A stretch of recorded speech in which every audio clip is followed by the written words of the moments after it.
네, 이 모든 사람들에게는 참 이 삶의 무게가 있습니다. 삶의 무게라고 하면은 사람들은 모든 짐을 지고 그렇게 살아간다는 것이죠. 우리의 인생에서 가장 큰 짐이 무엇인가 한번 생각을 해보게 되면 부모는 자녀가 굉장히 큰 짐이 될 수 있습니다. 그렇다면 이 자녀는 늙어가는 그 부모님이 어떻게 보면 큰 짐이 또 될 수가 있겠죠. 우리 인생의 상황에 따라서 져야 할 그러한 짐이 참으로 많습니다. 삶의 무게의 짐에 대해서 제가 이 짐이라는 것을 찾아보니까 인터넷으로 찾아보게 되니까 시가 있습니다. 이 시에 대해서 잠깐만 말씀을 드리면, 근데 이 시인이 누구냐면은 굉장히 이름이 너무나도 좋습니다. 신광철 시인입니다. 제가 잠깐 한번 읽어보겠습니다. 노을이 서편 하늘을 지피고 있을 즈음 인생을 오래 산 노인이 말을 던진다. 사람들은 짐을 내어놓으려고 하는데 짐진 무게 때문에 인생을 사는 것이다. 자식도 짐이고 사는 것도 짐이요. 그 짐 벗으면 살 것 같지만 그 짐진 만큼이 사람 살게 하는 힘이다. 아멘 하시면 안 됩니다. 저는 여기서 참 와닿는 대목이 있습니다. 자식도 짐이고 사는 것도 짐이요. 그 짐 벗으면은 살 것 같지만 그 짐진 만큼 살아가게 하는 것이 큰 힘이다라고 그렇게 나와 있습니다. 저도 아직 키워야 할 그 짐이 두 개나 있습니다. 두 개나 그러니까 그렇고 두 명이 있습니다. 이 짐 때문에 저도 사실 이 살게 하는 힘이 되는 것이죠. 치매가 걸린 할머니가 계십니다. 80대 중반인 할아버지가 그렇게 돌보고 계시는데 휠체어를 이제 끌고 산책도 하시며 또 먹을 것과 세수와 목욕도 시키시는 그 할아버지가 계십니다. 이 방송국에서 이 할아버지를 취재를 하게 되는데 할아버지 힘들지 않습니까? 라고 묻게 됩니다. 그러니 이 할아버지는 물론 힘들지만 그러나 내가 사는 것은 이 할머니 때문에 사는 것이다 라고 그렇게 말씀을 하셨습니다. 우리는 주님의 은혜로 지금 살아가고 있기 때문에 충분히 견딜 수 있습니다. 그런데 우리가 볼 때 할아버지는 어떻습니까? 할아버지에게는 할머니가 아주 큰 짐이라고 볼 수가 있죠. 그러나 할아버지에게는 할머니가 살아가는 힘이 된다라고 그렇게 말을 하고 있습니다. 우리가 잠시 사도 바울을 보게 되면은 사도 바울도 고질병으로 그렇게 복음을 전했습니다. 참 바울도 복음을 전하면서 고질병이 있으니까 얼마나 그렇게 힘들었겠습니까? 그렇지 않아도 이 유대인들이 복음을 전하는 바울을 괴롭히고 있는데 병을 가지고 있으니까 너무나도 힘들 것입니다. 그렇게 복음을 힘들게 전하는 것 참으로 쉽지가 않겠죠. 그래서 바울은 이렇게 기도를 하게 됩니다. 고린도서 12장 8절 말씀을 보게 되면 제가 한번 읽어보겠습니다. 이것이 내게서 떠나가게 하기 위하여 내가 3번 죽게 강구하였더니, 바울은 더 열심히 복음을 전하기 위해서 어떻게 합니까? 3번씩이나 하나님에게 기도를 하게 됩니다. 이 정도로 질병이 방해가 된다면 하나님께서는 바울의 그 병을 고쳐 주셔야 되지 않겠습니까? 그런데 주님은 그게 아니었습니다. 이렇게 말씀하시죠. 내 은혜가 네게 족하도다. 이는 약한 데서 온전하여 짐이라. 이 말씀의 뜻은 지금 가지고 있는 너의 그 질병이 있기 때문에 인생이 유익하다라고 하시는 말씀입니다. 예수님의 이 말씀 안에는 먼저 겸손이 담겨져 있는 모습이라고 볼 수 있습니다. 주님은 이 바울의 질병을 통해서 어떻게 보면 이 교만하지 못하도록 하는 안전장치라고 또 볼 수가 있겠죠. 육체의 그 약함을 통해서 하나님을 더욱더 의지하게 하는 바로 하나님의 능력이 더욱 강하게 역사하고 있음을 볼 수 있습니다. 하나님의 이 바울의 질병을 고쳐주지 않으셨습니다. 평생 짊어지고 가야 할 그러한 짐으로 만드셨습니다. 그러나 바울이 그 짐이 하나님의 은혜라는 것이죠. 바울은 이것을 깨닫고 육체의 그 질병 때문에 괴로워하기보다는 그것 가지고도 기뻐했습니다. 우리 중에 육체의 질병으로 그렇게 고통을 당하시는 분들이 많습니다. 물론 우리가 질병에 대해서 고침받을 수 있도록 그렇게 기도를 해야 하겠지만 그 기도가 응답되지 않는다 할지라도 우리는 낙심하지 말아야 합니다. 하나님은 그 질병으로 인해서 우리를 겸손하게 만든다라는 것을 우리가 믿으시기를 바랍니다. 우리에게는 주어진 많습니다. 자녀의 짐이 있고 또 부모의 짐이 있고 또 이 질병이라는 짐이 있습니다. 그러니까 우리가 이 모든 것을 스스로 그렇게 해결해 나가려고 하는 것이 아니라 우리는 주님께 맡기며 기도해야 합니다. 이 유대 랍비들이 이렇게 기도를 한다고 합니다. 어깨에 무거운 짐을 벗기보다는 그 짐을 질 수 있는 강한 힘을 달라라고 그렇게 기도를 한다고 합니다. 우리가 이 정반대로 이 기도를 하는 사람을 볼 수가 있는데 어떻게 기도를 하냐 하면은 자신이 죽겠다라고 그러면서 또 자신을 죽여달라라고 내가 지고 있는 이 짐 때문에 너무나도 힘들고 그래서 자신이 죽고 싶다고 합니다. 그리고 죽여달라고 합니다. 오늘 말씀에 나오는 바로 모세입니다. 모세가 80세가 되었을 때 하나님께서 부르셔서 사명을 주셨습니다. 우리가 모세에 대해서 잘 알고 있습니다. 애굽에서 왕자로서 그렇게 했었을 때 생각을 해보면 자기 민족 히브리 사람을 죽이는 그 애굽 병사를 이제 죽이게 되죠. 그러면서 도망을 치게 됩니다. 이제 왕자의 신분도 아니고 도망자의 신분이 되었습니다. 모세는 모든 것을 포기하고 이제 양치기의 삶을 살아가고 있는데 하나님께서 이 모세를 부르셨죠. 이스라엘을 애굽에서 구출하는 그 사명을 주셨습니다. 처음에는 하나님의 말씀에 순종하지 않았습니다. 그러나 이 형 아론과 함께 하면서 이스라엘 백성을 광야로 이제 인도하게 되죠. 노예 생활에서 나온 이 이스라엘 백성들, 사실 이 노예 생활보다 광야에 나오는 것이 얼마나 더 좋습니까? 근데 이들은 어떻게 합니까? 불평합니다. 원망과 불평이 있습니다. 그리고 모세의 말을 잘 듣지 않습니다. 한두 가지도 아니고 이들의 원망과 또 불평 너무나도 많습니다. 물이 없어서 목마르다고 하면 또 반석을 쳐서 물을 주고 또 먹을 것이 없다고 하면 그렇게 원망을 하게 되면 하나님께서 만나와 메추라기를 주십니다. 또 고기가 없다면서 또 원망을 하게 됩니다. 이 정도 원망을 할 수 있다고 치고 이제는 이 모세가 차라리 애굽에서 종살이 할 때가 더 좋다고 이 이스라엘 백성들은 이야기를 하고 있죠. 이 이스라엘 백성들을 노예 생활하고 있을 때 애굽에서 나올 때 10가지 재앙과 홍해를 건너서 지금까지 왔는데 이렇게 이스라엘 백성들에게 원망 속에 모세는 이들과 함께하고 있습니다. 모세도 이스라엘을 이끌고 있지만 하나님께 하소연할 수밖에 없을 것입니다. 이렇게 하소연을 하게 되죠. 12절 말씀을 한번 보겠습니다. 12절 말씀을 우리 한번 보겠습니다. 제가 한번 읽어보겠습니다.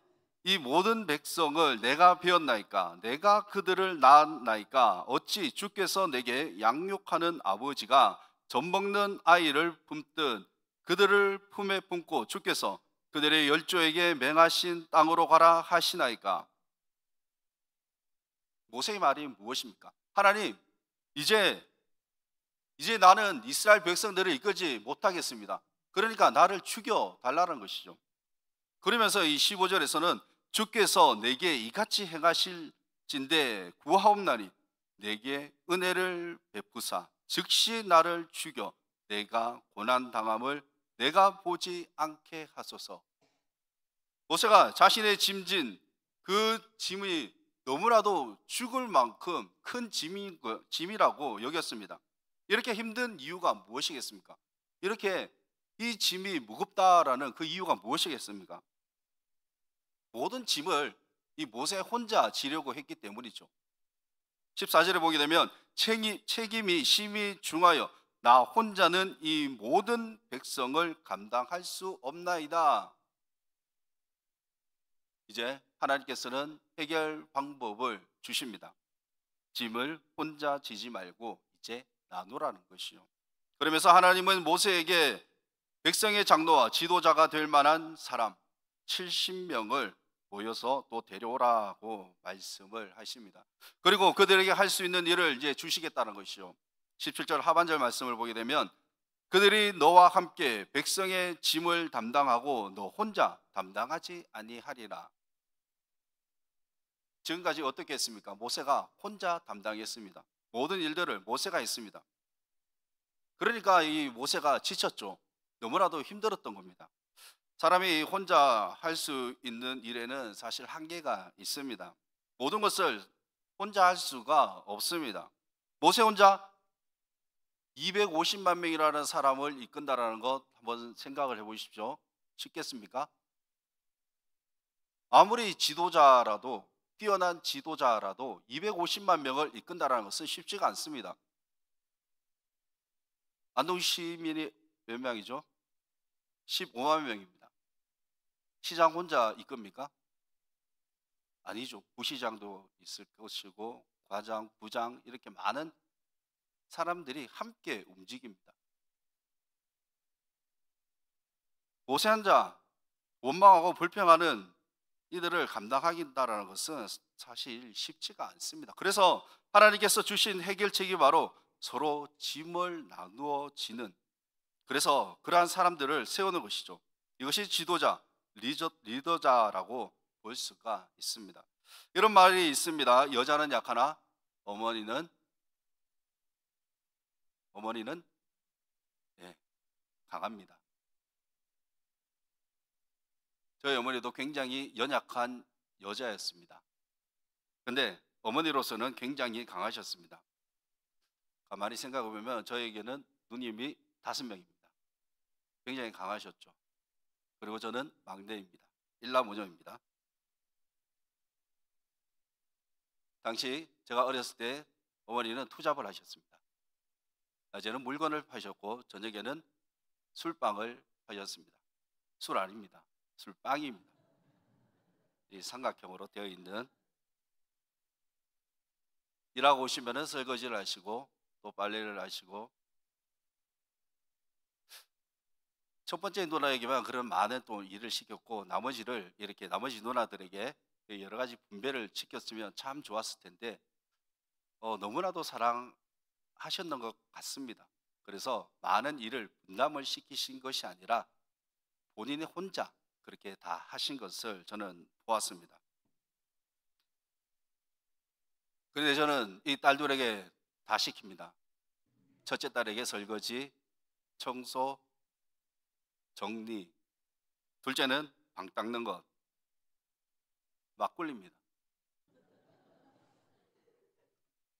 우리는 4명밖에 되지 않지만 서로 짐을 지고 그렇게 살아갑니다. 저희 삶의 모습을 적용해 볼 수 있는 것, 우리의 이 삶의 모습을 적용해 볼 수 있는 곳이 갈라디아서 6장 2절 말씀입니다. 한번 제가 읽겠습니다. 너희가 서로 무거운 짐을 지라 그리하여 그리스도의 법을 성취하라. 그리고 마태복음 11장 28절 말씀을 한번 다 같이 한번 읽어보겠습니다. 시작. 수고하고 무거운 짐진 자들아 다 내게로 오라. 내가 너희를 쉬게 하리라. 아멘. 힘들고 어려운 일이 있다면 우리가 혼자 하려고 하지 마시고 하나님에게 맡기시기를 바랍니다. 모세는 자기 힘으로 문제 해결하려고 했던 것이죠. 그래서 13절에 이 모든 백성에게 줄 고기를 내가 어디서 구하겠습니까? 자신의 힘으로는 할 수 없습니다. 250만 명의 사람에게 어떻게 혼자 고기를 먹일 수 있겠습니까? 계산을 해보니까 이만큼 사람들에게 고기를 먹이려면 소 몇 마리가 필요할 것이며 또 양은 몇 마리가 필요한지 그렇게 계산을 했을 것이죠. 양떼와 소떼를 잡은들 되겠습니까? 또 바다에 모든 고기를 모은들 되겠습니까? 그런데 이 많은 고기들을 어디서 구하느냐이죠. 우리도 비슷한 생각을, 비슷한 고민을 하며 그렇게 살아가고 있습니다. 지금 이거 벌어가지고 노후에 어떻게 할까? 자식들에게 피해를 입히는 것은 아닌가? 고민을 하며 그렇게 살아간다면 우리는 저녁에 잠을 잘 수가 없습니다. 불면증에 걸릴 수밖에 없겠죠. 예수님의 제자들에게 하신 말씀입니다. 목숨을 위하여 무엇을 먹을까 무엇을 마실까 염려하지 마라. 들풀도 하나님이 입히시는데 하물며 너희들이냐 믿음으로 주님을 따라 살아간다면 바로 하나님께서 우리를 책임져 주신다는 것을 믿으시기를 바랍니다. 모세가 걱정하고 어떻게 이 문제를 해결해 나갈까라고 고민을 했을 때 하나님이 모세에게 하시는 말씀이 무엇입니까? 내가 해결해 가겠다. 하나님께서 해결해 가시겠다는 말씀이죠. 그래서 하나님께서 해결해 주신다는 말씀이 오늘 이 18절 말씀을 한번 보겠습니다. 같이 한번 읽어보겠습니다. 시작. 또 백성에게 이르기를 거룩해 하여 내일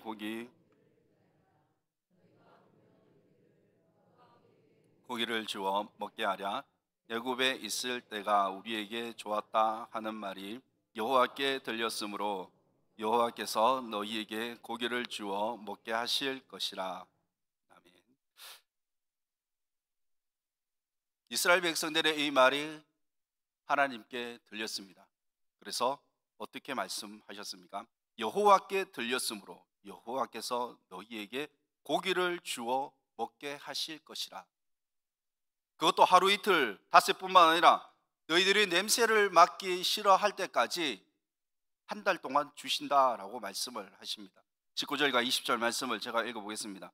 하루나 이틀이나 닷새나 열흘이나 20날을 먹을 뿐 아니라 냄새도 싫어하기까지 한 달 동안 먹게 하시리니 이는 너희가 너희 중에 계시는 여호와를 멸시하고 그 앞에서 울며 이르기를 우리가 어찌하여 애굽에서 나왔던가 함이라 하라.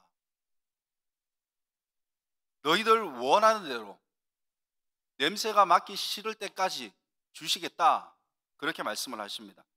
우리가 감당할 수 없는 문제, 우리가 해결할 수 없는 문제를 하나님 앞에 맡기면 됩니다. 하나님이 우리의 모든 문제를 해결해 주십니다.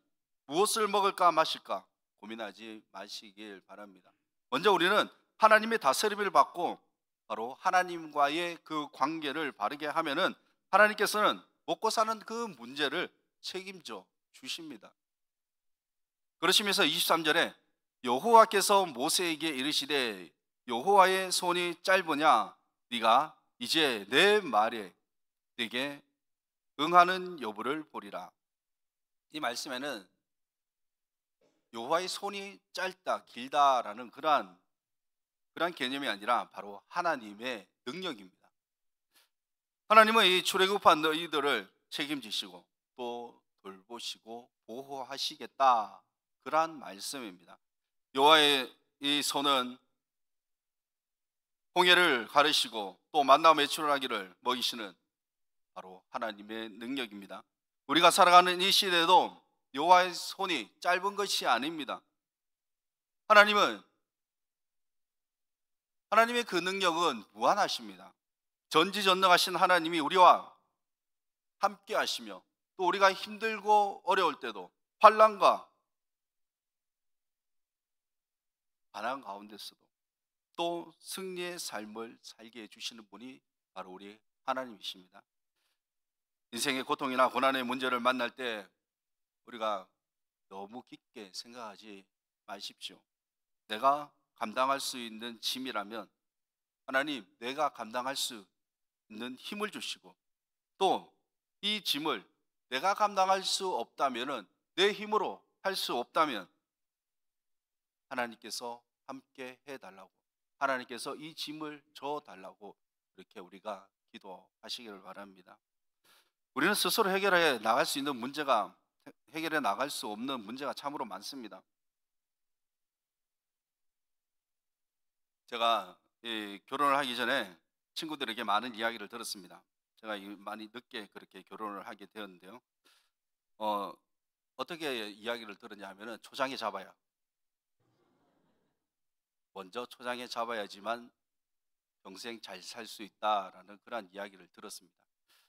그래서 굉장히 그 명심을 하고 결혼을 하고 난 다음에 초장에 잡자라고 그렇게 생각을 하고 전형적인 경상도 남자 스타일로 그렇게 지냈습니다. 이게 전혀 먹히지가 않았습니다. 왜냐하면 그걸 알고 있었습니다. 이미 세게 나올 것을 알고 있었던 것이죠. 우리가 이 다른 사람을 변화시키려고 하지 말고 우리 자신이 변해야 합니다. 또 남편은 아내를 존중해야 하고 아내는 남편을 존중해야 합니다. 그래야지만 변화될 수가 있습니다. 그래야 그 서로 짐을 나누어 질 수 있는 것이죠. 부모에게 자녀가 힘들 때는 또 짐이 될 수 있겠지만 험한 세상을 이길 수 있는 힘이 됩니다. 이 땅에서 이 부모는 자녀를 끝까지 책임져 줄 수 없고 또 자녀도 부모를 끝까지 책임져 줄 수가 없습니다. 우리가 할 수 없는 문제는 하나님에게 맡겨야 됩니다. 우리 자녀의 문제도 우리가 무한 그렇게 책임질 수 없으니 하나님에게 맡겨야 합니다. 그래서 우리가 이 자녀에게 해결해 줘야 할 것은 바로 그들에게 믿음으로 살아갈 수 있게 기도하는 것뿐입니다. 우리는 이 땅에 육신으로 그들에게 도움을 줄 수 있지만 우리가 자녀들에게 도움을 줄 수 있겠지만 끝까지 책임져 줄 수 있는 분은 바로 하나님이십니다. 우리는 끝까지 보호할 수 없으니 주님께 맡아 보호해 달라고 우리가 기도하시기를 바랍니다. 우리 모두는 이 세상에서 짐을 지고 살아가는 자들입니다. 모세도 하나님께 소명을 받아서 이스라엘 백성을 이끌어내는 그러한 짐을 지고 그들을 애굽에서 이끌어냈었죠. 그리고 가나안 땅으로 들어갈 수 있도록 인도를 했지만 모세는 이제 요단 동편에서 120세에 죽게 됩니다. 예수님도 짐을 지셨습니다. 바로 십자가의 짐입니다. 예수님은 그 죄의 짐이 너무나도 무겁기에 겟세마네 동산에서 우시면서 그렇게 간절히 기도를 하십니다. 내 아버지여 할 수만 있다면 이 잔을 내게서 지나가게 하옵소서. 그러나 나의 원대로 마옵시고 아버지 원대로 하옵소서. 주님은 우리의 모든 죄의 짐을 감당하시고 십자가에 죽으셨습니다. 그 어떤 짐보다 무거운 짐을 예수님께서 십자가에 지셨습니다. 우리 또한 우리에게 맡겨진 그 사명이 있습니다. 우리 현실에 우리 맞는 상황에 가정에서 자녀로 또 직장에서 또는 가난이나 질병으로 이 모든 것이 우리에게 주어진 짐이 상황에 맞추어져 있습니다. 그러나 하나님은 우리에게 감당할 짐만 지게 하십니다. 고린도전서 10장 13절 말씀을 한번 보겠습니다. 같이 한번 읽어보겠습니다. 시작. 감당할 시험 밖에는 너희가 당할 것이 없나니 오직 하나님은 미쁘사 너희가 감당하지 못할 시험 당함을 허락하지 아니하시고 시험 당할 즈음에 또한 피할 길을 내사 너희로 능히 감당하게 하시느니라. 아멘. 우리 어깨에 지어진 짐 우리가 감당할 수 있습니다. 그러나 우리의 힘으로 질 수 없는 것이라면 우리의 힘으로 할 수 없는 것이라면 우리가 모든 것을 주님께 맡기시기를 바랍니다. 예수님은 우리를 위해서 십자가라는 그 짐을 지셨습니다. 우리가 살아가는 이 땅에서 수많은 짐을 지고 그렇게 살아가고 있지만 십자가의 그 짐보다 더 큰 짐은 없습니다. 십자가의 그 고통 또 고난 최후의 그 형벌인 십자가를 위해서 우리를 위해 십자가에 예수님은 죽으셨고 또 우리는 그 십자가의 죽으심으로 말미암아 생명을 얻었습니다. 지금 내가 짊어지고 있는 그 짐이 무거운 짐이라면 우리보다 더 큰 짐을 지신 우리는 주님의 그 십자가를 바라보아야 합니다. 앞으로 우리가 신앙생활을 하면서 참으로 힘들고 어렵다 할지라도 우리의 짐을 대신 지신 바로 생명 대신 예수 그리스도를 바라보며 그 십자가를 바라보며 살아갈 수 있는 모두가 되시기를 주님의 이름으로 축원합니다. 기도하겠습니다. 그러신 하나님 아버지,